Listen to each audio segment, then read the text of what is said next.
Paul. I'm ready. Well, we're already recording. Whoa! As they say, we're live, pal.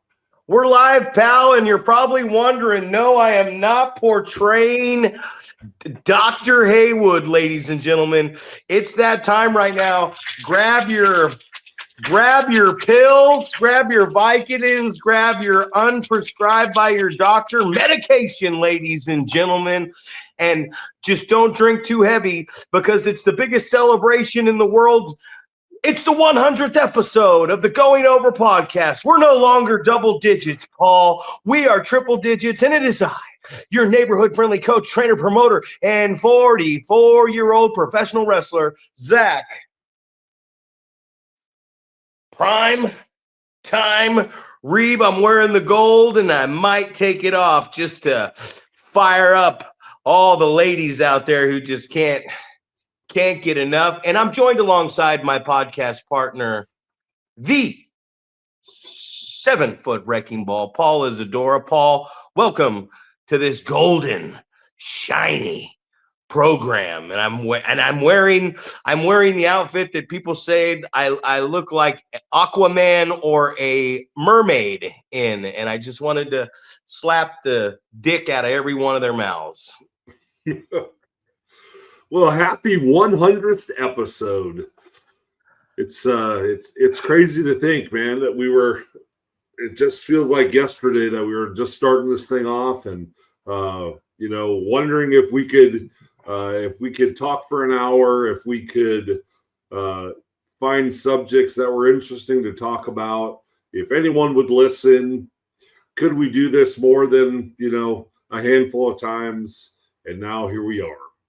100 episodes, which means we are 100 hours into podcasting as well. So pretty crazy. Amateurs. We are officially amateur podcasters, ladies and gentlemen. And that's the thing I always go back to, right? I was explaining to someone the other day when they were pretty much bagging on pro wrestling, everything that we've worked so hard for. And I said, hey, if you're a fucking butcher and somebody has paid for this calf or had a cow and they've raised this cow and they're looking to feed their family with some grass-fed beef, would you want a butcher to cut up all those ribeyes and ground beef, or would you want somebody inexperienced like myself to take a knife, maybe a dull one, and just start hacking away at all your money? Because I'm pretty sure your freezers will not be full and your family will not get fed. Trips to the grocery store will be included. And that's something that I'm proud of. Like, here we are, 100 episodes in. I don't think we're really going to hit until we get to the 200th episode. And I'm ready to go there. But one thing is, we could have already been monetized. We talked about we could have already put this on the PCW platform and already been making money off this. And I know a lot of people do that. But for us, it's an informative podcast with two guys who really gives a shit about us, right? Who gives a shit about us? Who really gives a fuck? But the truth of the matter is, we're almost to 300 subscribers. We started at 0, and we've stayed committed to what we're doing. And I feel like it's only a matter of time before this thing expands to where it needs to go. And more people start hearing what we know. It was 100 episodes. This is the 100th episode of practice. Now it's time to get serious, right? That's exactly right, man. It's like I was thinking, like, if we're now amateurs, what were we before? Are we in the journeyman category? Are we in the apprentice category? Like, where did we start off? What was the classification for the first 99 episodes compared to now we're amateurs at 100, and you go like, two guys who nobody gives a shit about. And, what the fuck do we know about pro wrestling? We're just two guys talking about pro wrestling and we don't know shit about it, things like that. So, and obviously people can't stand to listen to us for, more than 20, 30 seconds. So that's it. That's all we got. And then we'll take it. Right. Paul, we'll take this. We'll take That's this it. to the bank. Or as some people say, come on, Steve. But the one thing I heard something the other day, man. It was last night actually. It was kind of depressing, but it hit hard and it was true. And it said, in 100 years, we're dead, right? We're dead in 100 years.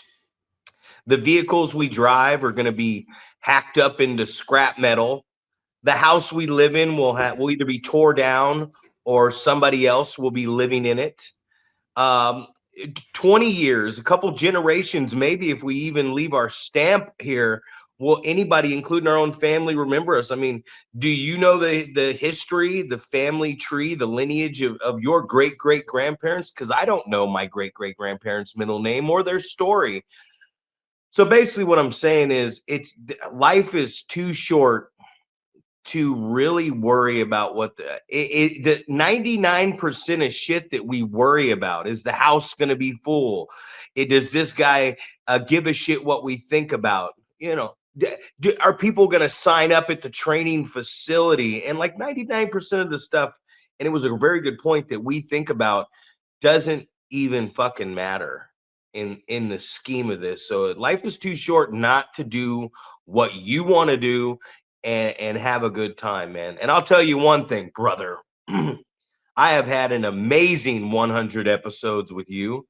I've had an amazing year and a half, and I'm excited for this weekend in Boomtown. I know the guys are excited. It's raining outside right now. It's cold, rainy, and dreary outside, but we are excited for Saturday. And we move into a new venue, but I wanted to move into a different level of topic today. I know I announced the Prospect Cup. We got the first annual Prospect coming up, and we got the Hall of Fame.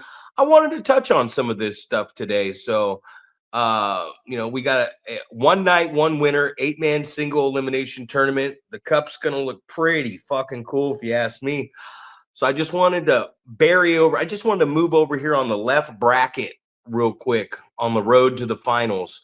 And what we have on the left side of the bracket is we have Ugly's son, I can't say youngest son anymore, but a youngest wrestling son, Bishop Dorian, taking on a member of the all-day crew, Aiden Andrews. And that bracket will be matched up with right out of Oasis Pro, Elliot Ray versus Timmy Rogan from the Ugly Dojo. That's the left side of the bracket. Have you seen these guys? Do you know anything about these guys going into that left side of the bracket? Well, I mean, I've seen a little bit of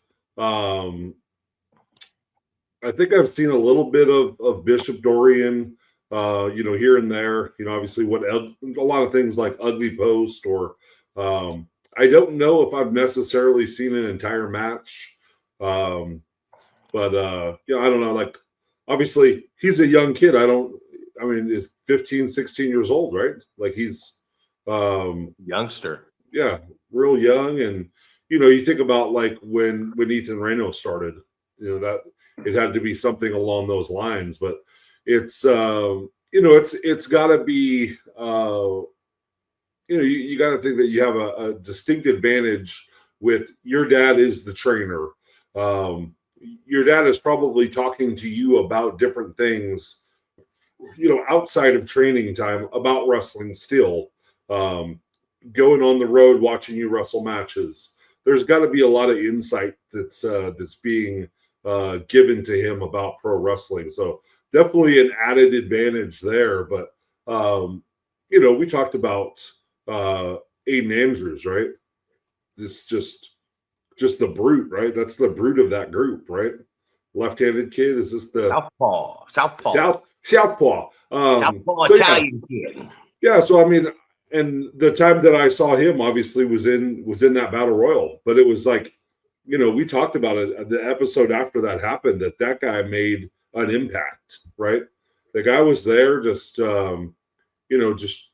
trying to kind of introduce himself to our crowd and things like that. And I think he made a really good impression. And it's just, at this point, it's kind of a shame that he hasn't been back. You know, we haven't been able to get him back on the card, and you know, and it's just, I think it's a shame, but I think you have a good matchup there, right? You know, Bishop Dorian obviously is a fairly good sized kid as well. So he grew, man. I saw him at the Ugly Dojo. He's way bigger than his dad now, man. He's like, I think he's tall. I think he might be taller than me. He definitely ain't taller than you. right. That's a fact on there. But yeah, that's the left side of that bracket. Right. Sparky really turned me on to that Elliott Ray kid. He told me, man, check this kid out. He's a big guy, man. He's a big kid. I see him at Oasis and all the other shows. Like, I think I seen him at some UGWA too. Right. Well, and then what about Timothy Rogan? Obviously, I've seen him in, you know, the videos from the Ugly Dojo where you're comedically saying like Oliver John is just all over this kid, just, you know, amateur wrestling stuff. And, you know, I see him in a lot of things that, like when Ugly is demonstrating, you know, different holds and reversals and things like that. A lot of times it looks like he's the practice dummy. So, but the guinea pig. That's it, man. But I don't know, man. I feel like just what I've seen, he looks like he's got some things figured out. It looks like he's fairly skilled, and you know, and it's exciting. You know, just to see some of the younger guys, the guys that are coming up. But I feel like I'm fairly disconnected with the whole scene, you know, because I'm not out there, you know, traveling several hours to get onto shows and things like that. So I haven't seen a lot of these guys, but I'm excited, you know, to see these guys in that tournament for sure. Well, it'll be my first time seeing Elliott Ray, and Sparky Ballard vouched for him. He also vouched for some other guys out there from West Coast Pro, and this was kind of a thing we put together. And you know, I'm excited for that left side of the bracket. The right side of the bracket, you know, Timmy Rogan is very good on the mat chain wrestling, which is something that we really enjoy. Some people may not, but I do. And I think Timmy Rogan is a very good on the mat wrestler. I haven't seen much of Elliott Ray. So I'm digging the left side of the bracket. The right side of the bracket has, we had to get one of our guys in there as a representative of the tournament. We got Nasty Nash, one half of the tag team champions, which Annabelle Sky will be right alongside her man with that one, as he takes on former training buddy from East Bay Pro, OC Hayes. I remember Maynard calling me, and he's like, OC Hayes has to be in this. And I'm like, you got it, pal. I love OC Hayes, man. He works a lot of limelights and stuff for us. And meeting up in the top half of that bracket is a kid that's really grown on me, Preston Price from SPW, as he'll take on what is now, I believe, the Golden Gate or the Golden State, West Coast Pro Golden State champion, and the West Coast Cup winner, the Flyboy Andrew Cass. So we got a nice rounding of 8 competitors. There'll be a tag match with the Gator Boys against the other 2 members of the all-day crew, Cairo Leone and Bryce Kuza. And then the actual Prospect Championship will be on the line as new champion Ethan Reno takes on the Arsonist, who didn't lose the belt. So the 9 matches so far, 3 of them, we have no idea what they're going to be. So I'm excited about that. You know, that's just a quick rundown if anybody's listening. I know they if you haven't seen it on social media. And then we got the Hall of Fame, Paul. And then we got the Hall of Fame. And I know you're excited about the Hall of Fame. I'm very excited. Yeah, very excited. You know, it's just like, it's one of those deals where you know, it was like the Hall of Fame just went away, right? It just disappeared. And you know, there were so many people that you respect that you know, that have, you know, gone into the Hall of Fame. And you know, the guy that I've always thought was like, you know, is going to be the top of the class is Adam Thornstowe, you know. So it's just one of those deals where you know, you knew he was going to go into the Hall of Fame, but it was just like, when is he going to go in? And then it was like, it just disappeared for a little bit. And then it's like, well, maybe they're not doing the NorCal Hall of Fame anymore. But, you know, quite the resume. I feel like Adam has probably wrestled for every promotion in Northern California. you know, wrestled all over the place. At one point, he didn't think he was going to get any get noticed out of Northern California, so he moved himself to Oklahoma. So he was wrestling in Oklahoma and Texas at one point. You know, and I just remember, like, you know, seeing photos and you know, talking to him afterwards. And when he came back, it was like, you know, you go somewhere else and you develop a little bit different skill set. You learn some different things from different guys. You cross paths with, you know, guys that are better than you, and you get to get in the ring with them. And, you know, these are things that we talk about on a regular basis, you know, having the ability to go work at a promotion where you're not the big fish in a small pond, right? You go somewhere else where you now have to reestablish yourself, and it's a true test of, you know, if you can really get over, right? It's easy to say I'm getting over when you're wrestling in front of the same people who are your friends, right? Over and over, friends and family. But we've always said, like, if you want to see if you're really over, go somewhere where nobody knows you and see if you can get your character over with those people, right? So, and I think, like, he did that. He went and you know, went to Oklahoma and Texas and, you know, those states around there, and got some more experience. And you know, him and I went to FCW tryout, like a invitation only tryout at one point. And I feel like, you know, he was the guy that kind of got made Jinder Mahal look really good, because they wrestled each other at that tryout. That was the match that he had in front of everybody. And you know, just over the top, like, just so unselfish with you know, getting somebody good exposure and making somebody look like $1 million. And I was like, oh, well, Adam's obviously getting signed. He was the guy in my mind that stood out. But obviously, I'm very partial. It's the guy that I traveled with for, you know, 10, 15 years, right? So it was the guy that I knew a lot about. And, you know, and I feel like everybody's kind of got the opportunity in Northern California to see what he can do. I always felt like, you know, he had talked about being SPW champion for over 2 years, and you know, just putting a significant amount of pressure on himself to have the best match of the night. You know, he wanted it to be like, I am the draw.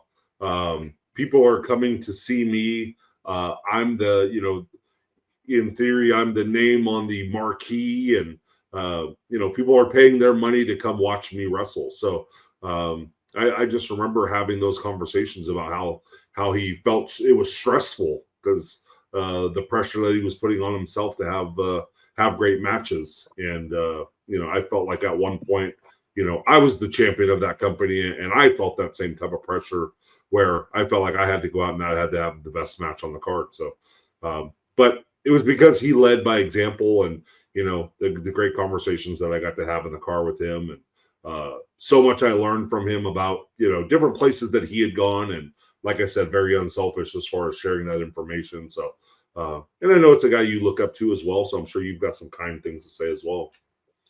Oh yeah, Good and Plenty. That's where they started, baby, right here in PCW. Good and Plenty. I remember a handicap match against a guy named Bacon. I'm pretty sure, and Bacon wasn't a very well trained professional wrestler.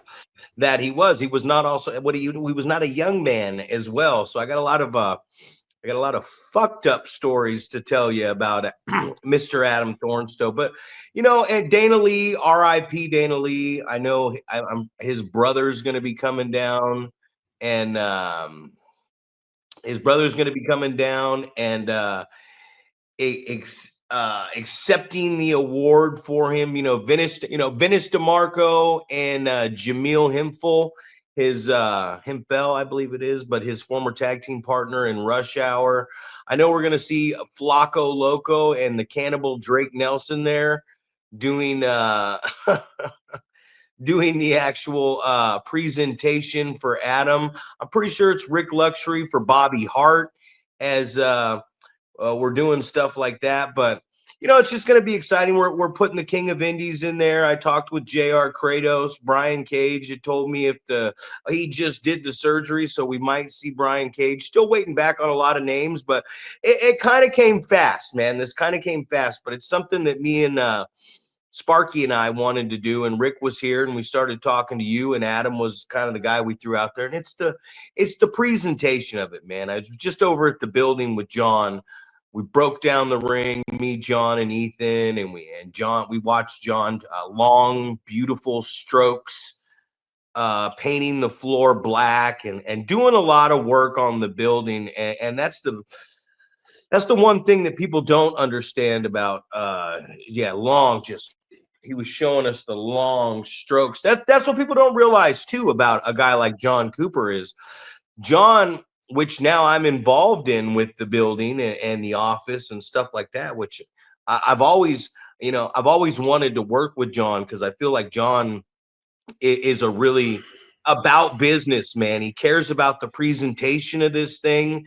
He cares about the entertainment aspect of this thing, and he always wants everything to look really good, man. He wants the building to look good. He wants the lighting to look good. He's a former massive gym owner, so you want a 90-inch TV every 5 feet, where nobody, even in a little building like that, can miss anything. There's so many TVs in the locker room, on stands, mobile. When John Cooper, and this is a guy that doesn't get enough credit. This ain't me sucking anybody's dick or kissing anybody's ass. But when John Cooper gets going on something, he does a good job, man. He's all in. And he doesn't want to stop until the job gets done. I remember when we got the ring back up, I was like, well, Brick's training tonight. He needs to learn how to tighten up the ropes. Tighten up the ropes. And he's like, nah, I'll do it. And I'm like, no, I'm going to do it with you. We're going to do it with you. But that would have been cool to leave them down and let them tighten them up themselves. Everybody needs some practice at Ring Crew, right? But no, just the presentation, man. We hear there was a question on social media the other day, and I think Flacco asked it. He said, does these wrestling promotions hating each other hurt or hinder us? And there was a lot of different opinions and stuff like that. And I don't ever go online for the opinions, but my opinion is, who gives a fuck, right? No, for real. Like, just my honest opinion, who gives a fuck? Go do your thing, man. I said it earlier. Life's too short. You're going to run your shit. What Wild West Pro is going to run their stuff in Reno. I've known you for 20 years, but I've known you really close now for a year and a half. And you've just been nothing but a stand-up guy, man. You've even gone to some of these shows, man. So, like, when there's heat between people, whatever, man. If you don't want to come support a wrestling company, don't support a wrestling company. If you want, Ugly kind of said it in one of his blogs the other day when I was watching. He said, well, I'm in the position I'm in. Even if I got a problem with somebody, that could create problems for my students and their students. And it can, but it's just like, who gives a shit, man? If you don't want to work with someone, don't work with someone. If you don't like someone, hey, you know what happens when the top lip touches the bottom lip? You shut the fuck up. That's what the fuck happens. It's like, man, it's not worth saying something about somebody else. And if you have an issue with something that's going on, be productive and go talk to the person themselves. That's what I do. If I have an issue with someone, I'll pick up I'm not going to text you. I'm not gonna fucking comment on Facebook or the gram, cram that gram up your ass. I'm gonna call you. If I don't got your number, I'll call you on Messenger, or I'll call you on Instagram with that little number. I'll even put it on the little video button, and we can stare at each other awkwardly through there. Or I'll see you around. And when I see you around, I'll talk to you about it, because that's what I am now as a grown adult. I'm 44 years old. If you want to fight, unless you swing on me first, this Zach Reeb will turn around and walk away and go on about my business. If you want to talk shit about me online, I will not respond, because I don't care. I don't have time for that. And yeah, that's pretty much it. But if you have a problem with me, if you want to pull me aside in person, or you want to actually call me on the phone and have a and I don't care if you bring that conversation like you're angry at me for something that happened years ago. I would like to know why you don't like me, if that's your problem and you want to work it out. If you don't, like I said, I can't do nothing about that, and it doesn't affect anything I do. So in answer to that question, I know where Flacco was going with that, but the truth is, it's like, do your thing, guys. There's so much wrestling going on. There's enough for everybody. And until I see someone making enough money that they can just pull everybody off every show and pay them, it's like, just have fun, man. Who gives a shit? Do your thing. Have your vision. Focus on yourself. No, it does not matter if you guys hate each other. What matters is when you are petty as fuck and you start talking shit about other people online. That's when it matters, because that's some petty ass shit. When it matters is when you go to wrestling shows and you start bagging on other trainers and other promotions and stuff like that. That very good point by Ugly on that one. But no, it doesn't. It's been going on for years. We've hated each other for years. And that, but the same thing, we call each other, you're my brother, right? Let me tell you something, brother. And brothers fight, except for me and my brother. We don't fight. So that's Sounds good, man. I've always looked at our wrestling community as a big family, right? I think about just different times, like people, like, I don't know, like I've been notorious for the going to pick someone up, like driving hours to go pick someone up, loaning someone a car for several months, things like that. It's just one of those things, man. Like we have entered into this world where we put each other, we put our lives in each other's hands. You know, it's like, what can be more, I don't know. You have to be so trusting of someone else to put your safety in someone else's hands. And you think about like the friendships that you've built over the years, and it's like, you're not going to let this, phony pro wrestling that no one's making a living off of affect that. So for me, I think it's just one of those deals. Like, I look at everybody as it's a brotherhood, it's a family. We're just this, we're this big family. And just like you said, man, you can't do anything about it. If somebody dislikes you for some reason and they have no, they don't want to come up and have a conversation with you about why they're bothered by you or why they don't like you or whatever it is, then it's probably not that important, right? It's probably something they just want to complain about and talk shit to other people or talk shit online or whatever it is. Instead of just coming up and having a conversation with you and saying, hey, here's what I don't like about you.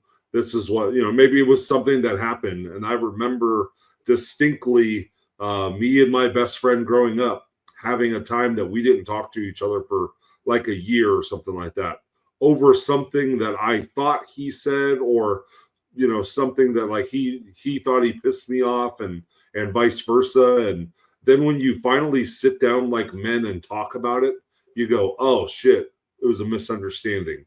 Right. So yeah. I don't know, man. I guess that's kind of my 2 cents. It's like, if you don't want to wrestle for someone, that's cool. If you don't want to book someone, that's cool. Like, you're going to book who you want to book, right? People that you feel like fit your, the way that you want your show to go. I'm going to book people that fit the mold of what I see as my vision of what my show is going to look like. And it's like, if somebody doesn't want to come and work for you, if it's dislike, they don't like you, they don't like your work rate, they don't like you as a person, they don't, you're not paying them fairly, or whatever it is, whatever the issue happens to be. Like you said, there's plenty of wrestling out there.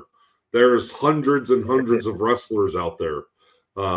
It's like, someone doesn't want to work for you. We've talked about this in the past. If someone doesn't want to work for you, they can't work for you, something comes up, someone gets hurt, there's always someone that can fill in. And a lot of times that person that fills in makes a good impression, and then now that's somebody that you add to your mix of guys that you now use. You hear Ugly say it all the time, like where he's got his guys quote unquote figured in, right? It's guys that someone canceled, someone stepped in, the guy did a good job, and now you go, okay, yeah, I want to keep this guy on my card, or I'm going to keep him in the rotation, or whatever it is, man. So I don't know, man. Don't work places that you don't want to work. Don't book people that you don't want to book. Like, stay away from people that you don't like. Yeah, and then I don't know, like you said, talk shit petty behind people's back if you choose to. But we're professionals, man. I mean, there's been a lot of people that I didn't get along with, and then I got in the ring with them, and you couldn't tell we didn't get along or disliked each other in the locker room, because we're on the same page here. We're like, oh fuck, let's do this, let's do that, let's go out, and we're excited to work with each other, and a lot of that is professional jealousy. A lot of that is just not hating, but just I'm better than you. No, I'm better than you. No, my company's better than you. No, my company's better than your company. My training's better than yours. No, mine's better than yours. There's so many different ways to do this and do that. And I've always been taught ways, but I've also had the luxury of being coached, whether it was by Skits, whether it was by Oliver John, JJ Perez, working with Roland, working with Gabe, just working with all these people. And I still do to this day. I've always been very open-minded about the training. And I've always understood that professional wrestling, and man, I'm going to tell you guys a secret real quick. Hold on. I got a little secret to tell you. Go study some stuff and go in your room or outside and figure some of this shit out yourself. All right. Back to the show, everybody. I just wanted to come back to the show. I'm not trying to drop any bombs or secrets on anybody, but everything in life is just trying out what works for you, right? Basics, fundamentals. There's one way to bump. If you don't bump with your palms down, you're going to fuck up your elbows. If you don't tuck your chin, you're not gonna be very good. You're not gonna be very good at studying for tests in college. You know what I mean? You don't pop your hips up, it's gonna be rough getting out of bed. You ain't gonna fuck like you used to. You know what I'm saying? And these are things. If you land on your heels without your feet being flat, guess what? Your heels are gonna get fucked up. Your Achilles tendon. There's a basic way to do all this stuff. They figured out another way to do an arm drag. You know what I mean? I love that. I always talk about that. There's the pro drag and the shoot drag, the old steamboat drag. And then now these guys hook it do-si-do. And to be honest with you, man, they just like I almost sold Roland on where the legs should go after the headlock takeover after many years. I said it should be out here and not crossed over like a Virginia Slims commercial. I might even give in to the do-si-do arm drag because it just seems like everybody's doing it. And I'm still going to teach the other way, but it seems like it's become a lost art. You know what I mean? Like people are like, fuck it. Let's do it this way. Okay, modernize this shit. Do it your way. I'm still going to do it my way. So if my old ass gets in the ring with you and I'm throwing an arm drag, I'll take your do-si-do. But when I throw it, you're going to hook on my fucking collar and take a nice fucking Ricky Steamboater. And I'll do you if you do me, if you know what I'm saying. Absolutely. 100 episode. Yeah. You know how it is, man. It's you have to adapt, man. You have to adapt to what people are doing. You think about, and you're working with somebody that has a language barrier or whatever. You have to adapt to people, how their timing, right? That's a lot of times why you're chain wrestling, right? You're trying to figure a guy out, see how stiff this guy feels, how tight, right? Things like that. So yeah, right, the tighter the better, brother. I like to work snug. Right, exactly. I'm gonna figure this guy out right now. That's it, man. So, but it's you got to adapt to all these different things, man. Man, I was thinking about the other day, Ugly was talking about you have a lot of people, and I feel like we're in this category where we tell people like, hey, you didn't tell a story or things like that. We really harp on the storytelling aspect, and yeah, I don't know, man. It was kind of like, I don't know if he's it almost made me feel like he's making fun of those trainers that aren't telling their students like about telling a story, right? So I always think about the example of, hey, what's the story that we're trying to tell out there? And it's like, you and I are wrestling each other. Well, the story that we're trying to tell is I'm way bigger than you, right? If I get my hands on you, you're going to be in trouble. So the story you're going to tell is you're going to try to avoid letting me get my hands on you, right? You're going to try to stay away from me. You're going to be out quicking me, trying to avoid me outpowering you, right? So I don't know, man. I'm just thinking like, are wrestling trainers, are they not talking to their students about these type of things? The story that we're trying to tell out there in the ring. Not at all. I was reviewing a match for Sparky, right? He said, "Hey, take a look at this match. It's only 8 minutes. Give me some feedback. I want to go back to this person, and I want to give them some feedback. You're really good at this." He told me. I'm like, "Oh fuck, thanks, man." So I took a look at the match, and one thing I was noticing is like when we talk about the story we're not telling was said wrestler, female wrestler had grabbed said female wrestler. The one female wrestler was bigger, the Right. baby face, and said female, and was the bigger female had the smaller the heel in the headlock, and the heel grabbed the hair and just pulled on it real quick, and the ref broke him up. Like it was just a quick pull. And I said, hang on to the hair. Use the hair to bring the bigger baby face to the ropes, and let the referee start the count, so that now the referee is establishing his authority, and the audience also starts to follow the rules of this match.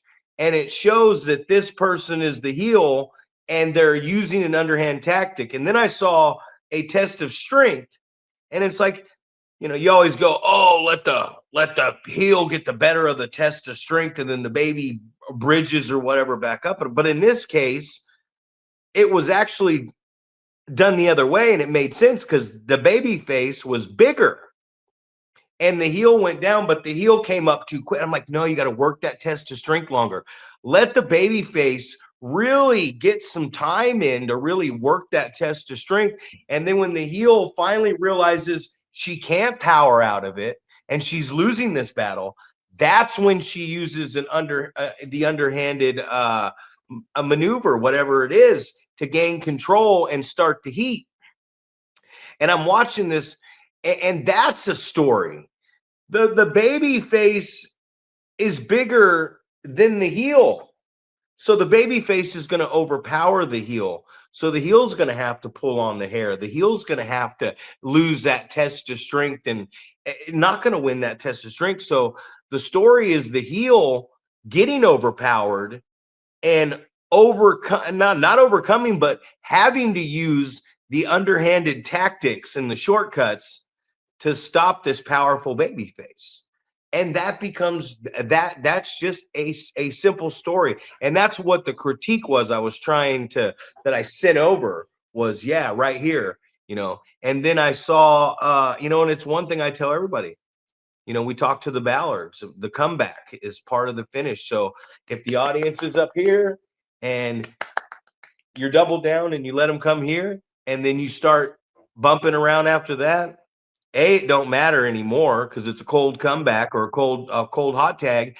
And B, if the bump and feed is shit, if you don't, you know what I mean? Like if you don't start this baby face firing back at the pinnacle, if you got them doing this and you let them come down, you've lost it. And then if the bump and feed is bad on top of that, it's like, fuck, man, what are we really doing here at this point? So the story we're trying to tell these guys is real fucking simple. You know what I mean? Avoid sin. If sin hits you with the power bomb, you lose. So just don't get hit with the power bomb. So your whole thing, you know, I wrestled masters and he kept going for that master lock, and I kept the whole match. Get me in it, counter. Get me in it, counter. I'm in it. No, get over the ropes. I countered until the end, and then there was nowhere for me to counter anymore. He'd seen every counter I had, and now he's locked in. I just wait for the noise of the audience. So that's that crowd psychology. But the story's simple. That's why we have characters. That's why we develop them and create a conflict, because now it's easier to tell a real story. So it becomes easier to tell the story of the match too. So a lot of them are just coming out cold in new towns, and it's hard to tell these stories because these guys are so fucking inexperienced. Guys and girls, they're so inexperienced, Paul. You know what I mean? We're over here harping on them like, oh God, what the, and then like 15 years in the business, me and you had a match in Oroville in front of almost a sold out building, and we went back and watched that. We were like, oh, what the fuck were we thinking 10 years ago? You know what I mean? So it's a hard business, man.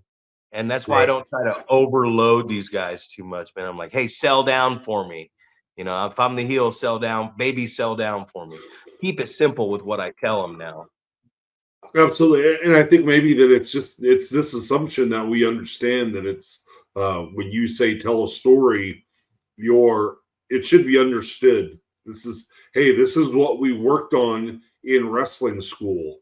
You know, we talked about you're doing this, whatever. It might be a drill that you're doing to replicate a part of the match. So you're saying, you know, this guy's beating on you or whatever it might be, right?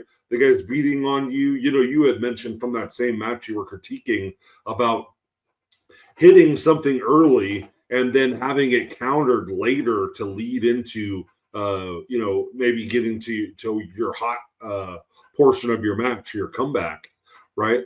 Which makes sense. And I remember distinctly you wrestling Alex Ace and, you know, hey, I'll lawn dart you into the pole. It's like, oh, well, are you going to do that sometime earlier in the match?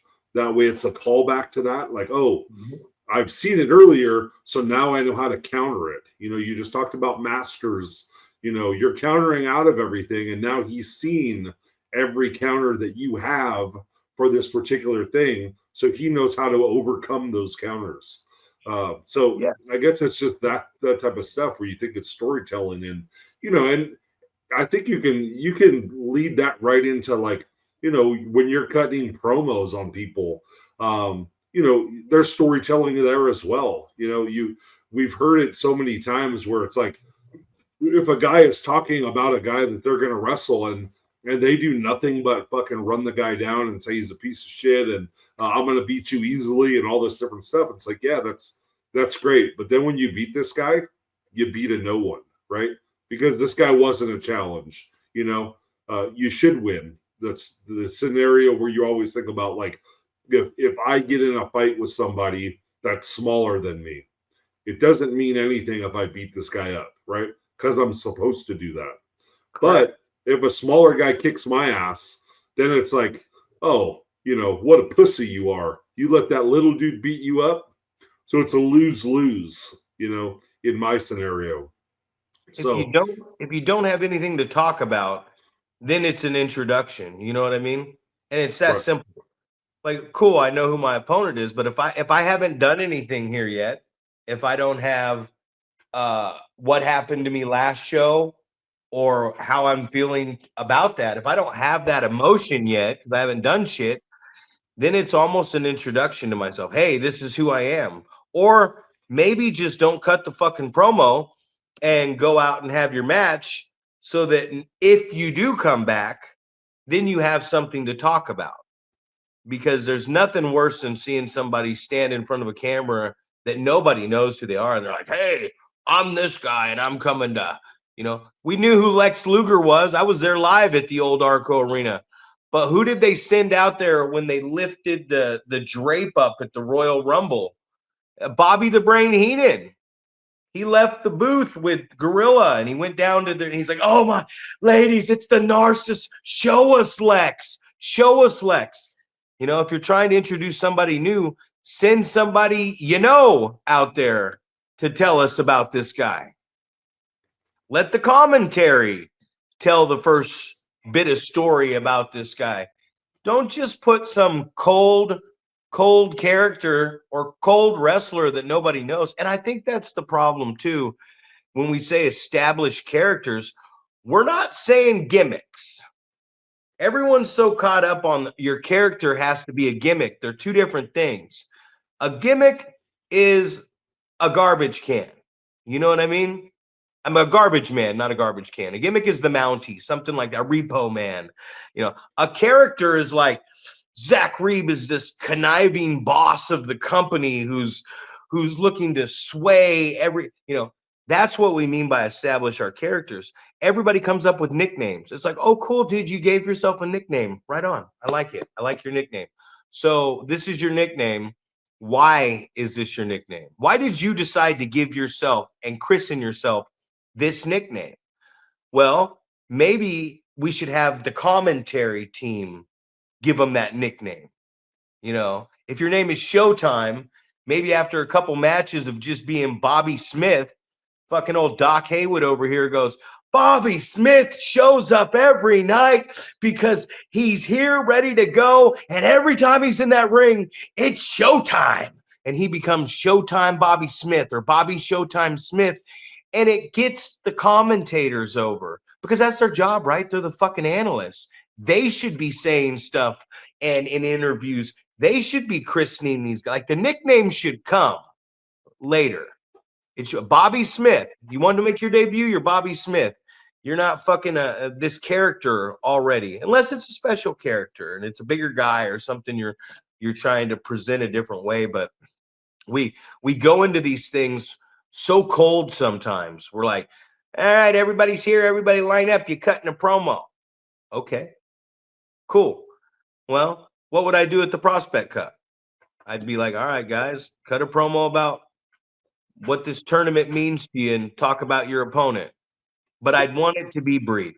And it would be better if somebody was interviewing them. You know what I mean? And then we go on to the next. And there's a story to Arsonist and Ethan Reno have a program in history together. So their story and their promo, it's going to include Dickie Dakin and Don Stockton and me, myself. And there's more meat on the bone for them to talk about stuff. Arsonist didn't lose the belt. He was saying it right in the camera. That's one thing he's got to say going in, and that's one thing he's got to say before the match happens or walking up to the building. Ethan's got some stuff to talk about. So create opportunities for guys to be able to get over in their promo and develop their character. That's absolutely. I mean, and obviously it's a good thing where you've got those things like you just said, like go wrestle a match. Now you've got something to talk about, and it's a good thing where you can call back to if somebody is not on board, isn't following along, where you can now say, I lost this belt, and I wasn't even the person that was involved with the pinfall, right? I wasn't submitted or whatever it is, So I think that's a great thing to talk about in a promo, right? You're talking about the story, get fans caught up or remind fans of what they saw. So they go, oh yeah, that's why these guys are fighting. This guy has a real beef because, he never really got beat. You don't want to say he got cheated out of it, but it's like you're in a circumstance where now, as the champion, you don't have to get beat, but you can still lose your title. We have that in our company as well with Illumide, and Jeffrey, different people, all these people are tied together in the same storyline where you can go, this guy's pissed off at this guy, and this is why. This guy, deserves a title shot, and this is why. And, those different things like that, I think are important, to talk about, and either refresher or for people that don't know what's going on, it's a way to go, okay, now I'm up to speed, and now I know what's going on, and I know why there is a conflict, and I know what the conflict is, and I know how the conflict can be solved. If this guy gets his hands on this guy, then he's going to get what he wants, and he's going to prove his point, right? So you just take that cup, for instance. If a heel wins the cup, he's braggadocious. And the baby face who doesn't win the cup, maybe that is what leads him into being a whiner and turn into a heel. Or the baby wins and the heel cries wolf the whole way. Having other cup winners and having new cup winners, and the cup isn't just to say, hey, let's keep the story here. The cup is to take the story elsewhere, to take it to East Bay Pro, take it to SPW, take it to Oasis Pro, take it to fucking West Coast. You know what I mean? Take it other places, because that is exactly what this is trying to do, is expand NorCal. You don't want the guy to win the cup and then it's like, cool, guy won the cup, see you next year. No, guy wins the cup, take the cup. Go to other companies. Use the cup. Get other people over on this guy with the cup. Doesn't mean the guy who wins the cup is like, by law, you have to go. You can't lose. No, motherfucker, lose. If you lose, if you go to Oasis, let's just say Elliot Ray, because he's the guy representative from Oasis. If he doesn't win the cup, whoever wins the cup, there's something there, and he can go into Oasis Pro, and Elliot Ray can beat the cup winner and then say, hey, I beat the guy who won that cup. He came to my home promotion, no matter how I did it, and I won. I want a shot. I want to take that cup from him. Like, no one's ever used I won the cup. Well, defend the cup. Why? Just because you want it doesn't mean that, I'm going to hold on to this fucking cup for 365 days until next year and then hand it over for someone else to win, or here's a new cup for them to win, and this is going to go on my mantle. Take that motherfucker around. Represent that thing. Tell some stories with it. Lose it. Win it back. Lose it, and the next guy has it. Right. Well, I just remember when Will Roberts won the Young Lions Cup, and he had that thing with him everywhere I saw him wrestle, right?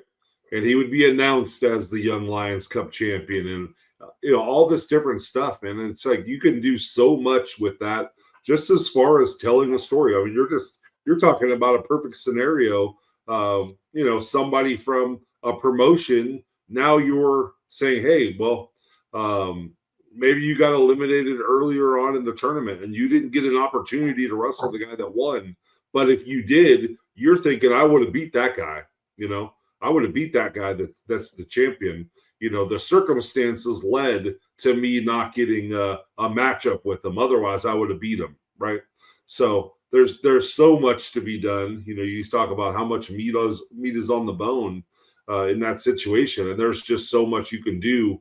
With the cup winner, right? That person can go and wrestle all the other people in that cup individually throughout the year. And obviously, like you said, win or lose, then there's a story that builds around that, right? It's the inaugural cup. There could be 5 different cup winners by next year. A completely different person could walk into the cup with the cup. You know what I mean? Like, why does it have to be one guy just winning a cup and saying, I'm a cup winner? Like, go places, defend the cup, do something with this shit, man. Get yourself over. Like, that's everybody just does something and they're like, look at me, I'm holding a trophy. Cool. Maybe put some other people over. Lose it, win it back, lose it to this guy. This guy loses it to that guy. That guy loses it to this guy. This cup is fucking shifting people all year, and then we come back next year, and it was like at the end of the Young Lions Cup. The last one we did that we hosted over here. I remember we did a dusty. We did a dusty fuck finish with Illumide and Rayshawn Prince. 5 minutes remaining in the podcast. 100th episode. We did a dusty, and JMM hit Illumide, and then the promo led out into the street with Illumide running with a bloody back after JMM hopping in a car and driving away. And Rayshawn Prince now has this cup, and he shouldn't be the cup winner. And everyone was like, "Man, that was the first time in the cup's history that you got you." It's pro wrestling. You're right. I was the first guy to go, hey, it's a story. Let's create more. And we did. We got a good year out of JMM and Illumide. That was an amazing story from Illumide's debut, beating JMM in the first ever prospect match with Jason Xavier as the fucking referee, not even a wrestler yet. And then the turnaround was Xavier hit him. Like, because of the finish of that cup, we created so many stories for the rest of the year with build-up videos and programs. So it's like, if you're not going to get something out of something, what the fuck's the point of doing it? Oh, let's just do a tournament to give somebody a ring or a cup or an iced piece of chain so that they can do what? Wear it? Carry it around? Fucking, hey, look at what I got in my bag over here. No, defend that motherfucker. And I'm going to be very adamant about whoever wins this cup, get the fuck out there. Give me a call, say, hey, I'm wrestling in this promotion. Can I put this thing on the line? And if the promoter says, hey, this guy wants me to lose the cup to this guy, I'm going to say, well, what do you think? Are you cool with losing that thing tonight? If you are, go for it. If you're not, don't. Is this guy going to defend it? Is he going to bring it back next year? If nobody's going to do the right business with it, then don't fucking lose the thing or put it on the line. But let's create some business and some story out of something so that it matters. So people want to come back next year and go, hey, I got to win this thing because this is going to boost me up. Not just, I don't feel you get boosted up by winning a tournament for winning a object. I feel like what you do with the object and where you go is where it's at. Sorry, man. I'm just hopped up on the topic. It's a great point, man. You think about all the different, when you're getting into playoff baseball, playoff basketball, all these different things, man. It's like, who is the best person on this particular span or this particular night, right?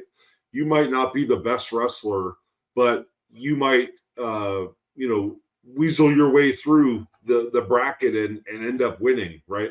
So you're the best guy on that night, but then you have that story of everybody else going, you're not the best. You just happen to have a lucky night, Yeah. You did all the right things that night. You think about so many times, I think about, college basketball playoffs when you got the, at the very end with March Madness and how you got 16s knocking off ones and 15s knocking off twos and things like that. It's like, well, that team's not a better team, but they were better on that night.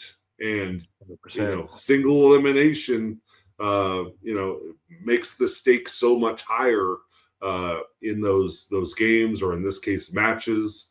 Single elimination, man. It's like, you slip up and now you're out of the tournament, right? So, so many stories can be told just based off of that. So, looking forward to that. Also looking forward to this weekend at Boomtown, the showdown at Boomtown. So, excited for that, man. So, a lot of stories going into that as well. You got bad news on Illumide fighting for the title. That Illumide did not ever actually lose by getting pinned. So, good story there. So excited for that.